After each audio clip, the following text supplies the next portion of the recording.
3. Kat mana saya nak letak benda ni? Abang kakak rasa saya nak letak kat mana? Benda ni memang terbaik, tempat baik punya.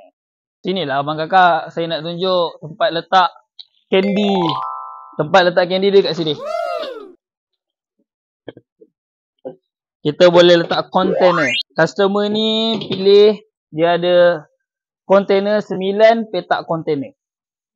Dan tak lupa juga, macam biasa setiap customer membeli kita dengan sekali akrilik logo mereka.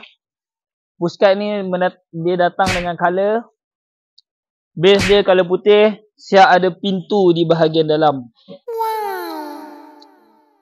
Siap ada pintu. Pintu ni boleh cabut Dia boleh cabut. Ni semua kita boleh portable.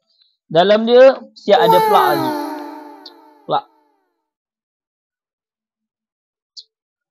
Kalau berminat, jangan lupa Roger saya, Daus dari Wonder Innovation Hub. Assalamualaikum.